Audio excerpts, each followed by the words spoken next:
Hello everyone and welcome to my YouTube channel. तो आज हम CSR नेट फिजिक्स के लिए एक नई ट्रिक लेके आए हैं जिससे आपको गैमा डीके कैसे सॉल्व करना है या फिर गैमा डी के रिलेटेड क्वेश्चन जो है वो इजीली सॉल्व हो जाएंगे।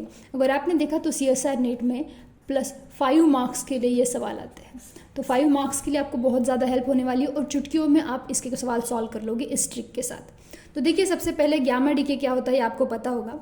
अगर न्यूक्लियर हायर एक्साइटेड स्टेट में है तो ये न्यूक्लियस हायर एक्साइटेड से लोअर एक्साइटेड स्टेट में जब डीके करेगा, इस तरीके से ट्रांजिशन दिखाएगा, तो ट्रांजिशन कर दिखाते समय ये क्या करता है, फोटोन इमिट करता है। उस फोटोन को हम बोलते हैं गैमा फोटोन। तो आपको क्वेश्चन जो पूछा जाता है वो ये जो गैमा डीके या गैमा रेडिएशन हो रहा है, इसके इलेक्ट्रोमैग्नेटिक मूवमेंट्स क्या है, मतलब इलेक्ट्रिक मूवमेंट, मैग्नेटिक मूवमेंट क्या है, इसके बारे में आपको सवाल पूछा जाता है। तो चलिए हम शुरुआत करते हैं। सबसे पहले ये जो गैमा फोटोन बाहर निकलता है, मैं थोड़ा सा एक रिकैप करवा देती हूँ आपको। अगर मेन क्या है ये चीज़ अगर याद नहीं होगी तो ट्रिक तो आप पहले थ्योरी पढ़ते हो उसके बाद ही ट्रिक पढ़ते हो, राइट। तो देखिए, गैमा फोटोन जो है इसके 2 टाइप्स आते हैं, फिर इलेक्ट्रिक एंड मैग्नेटिक। इसके 2 टाइप आते हैं, एक इलेक्ट्रिक मल्टीपोल बताएगा, एक हमें बताएगा कि ये जो ट्रांजिशन हुआ है ये मैग्नेटिक मल्टीपोल से अलाउड है। एक्चुअली क्या होता है कि जितने भी इलेक्ट्रिक मल्टीपोल, मैग्नेटिक मल्टीपोल है, इसमें से हम ज़्यादा प्रोबेबिलिस्टिक जो है उनका रिजल्ट बताते हैं कि दिए गए ट्रांजिशन में से इवन अगर बताऊंगी मैं पैरिटी के अनुसार आपको बताना है, लेकिन फिर भी हम इलेक्ट्रिक मल्टीपोल और मैग्नेटिक मल्टीपोल कितने आ रहे हैं उसमें से क्या हमारा आंसर रहेगा ये बताते हैं, ठीक है।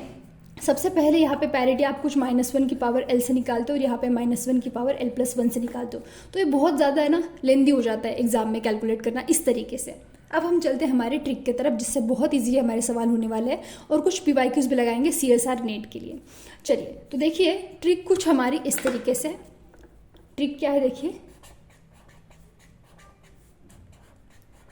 कुछ ये वर्ड आपको याद रखना है। अब यहाँ पे ना हर एक लेटर आपको एक अलग चीज़ बताएगा।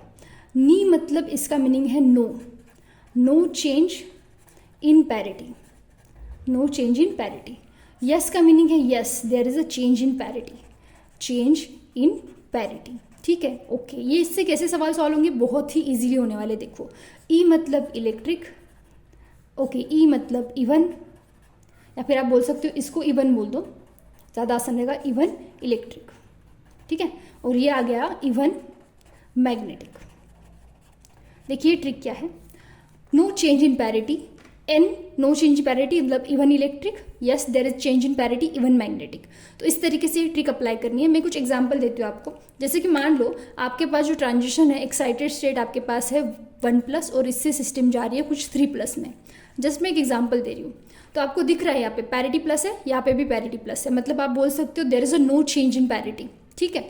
डेल्टा एल अगर आपने कैलकुलेट किया, ये एल होता है, अगर डेल्टा एल आपने कैलकुलेट किया तो ये कितना आता है देखो, 1+3 से लेके 1-3 मॉड तक, 1+3 से लेके कहाँ तक जाना है, 1-3 मॉड तक। तो इसका रिजल्ट आएगा आपके पास देखो 1-3 यानी 2 से लेके 2, 3, 4 तक, ओके। आपने देखा यहाँ पे नो चेंज इन पैरिटी, तो देखो नो चेंज इन पैरिटी मतलब even electric.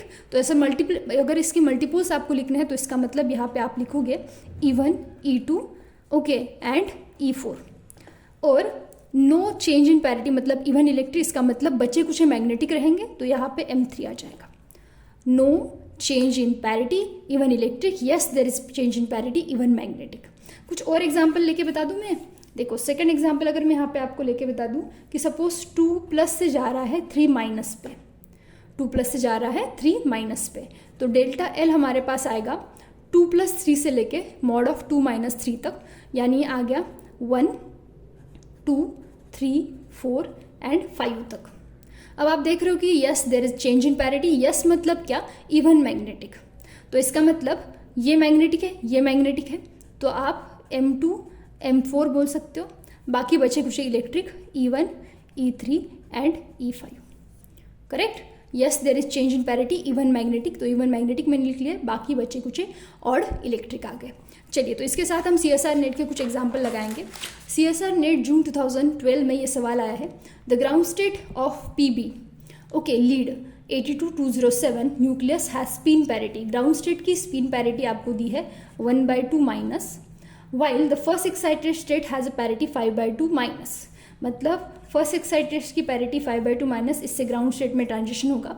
The electromagnetic radiation emitted when the nucleus makes a transition from first excited state to the ground state are.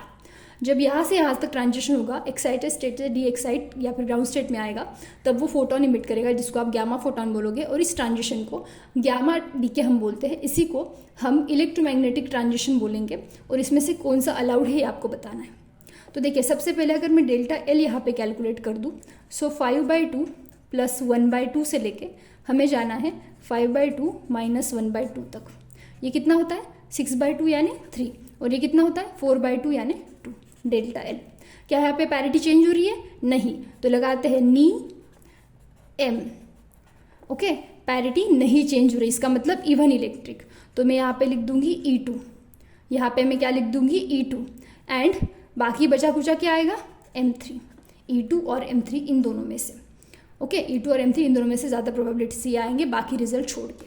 तो देखिए इसका आंसर आपका क्या आ रहा है? E2 एंड M3 यानी ऑप्शन नंबर सी करेक्ट। सही है, E2 and M3 no change in parity, मतलब इवन इलेक्ट्रिक। तो हमारे पास E2 है और M3 आ जाएगा।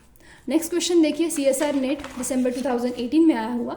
अ nucleus decays by emission of gamma rays from an excited state.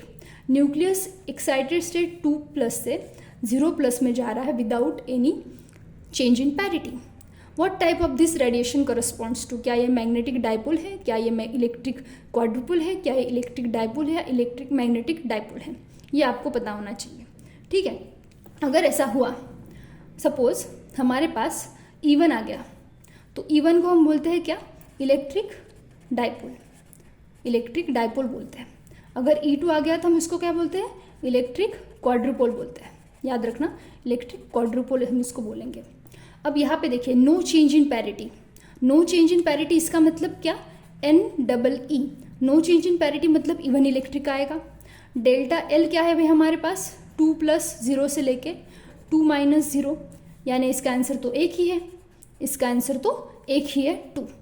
No change in parity even electric, इसका मतलब हमारा E2 इतना ही रिजल्ट आएगा, और जब E2 आता है तब हम उसको बोलते हैं इलेक्ट्रिक क्वाड्रुपोल, यानी आपका आंसर आएगा ऑप्शन नंबर बी। तो इस तरीके से अगर आप ये याद रखोगे नी एंड एम, तो इससे बहुत आसानी से आप बता दोगे कि दिए गए में से या फिर गैमा ट्रांजिशन जो है इसमें से कौन सा अलाउड रहेगा, या फिर किस ट्रांजिशन को आप क्या नाम दोगे, इस रेडिएशन को आप क्या electric dipole, magnetic dipole, electric quadrupole, magnetic quadrupole, इस तरीके से क्या बोल सकते हो। तो ये सिर्फ इस ट्रिक से तुरंत कुछ मिनटों के अंदर सॉल्व हो जाएगा। ठीक है, so thank you so much for watching. अगर वीडियो अच्छा लगे तो ज़रूर अपने फ्रेंड्स को शेयर करें एंड लाइक करना ना भूलें। Bye bye.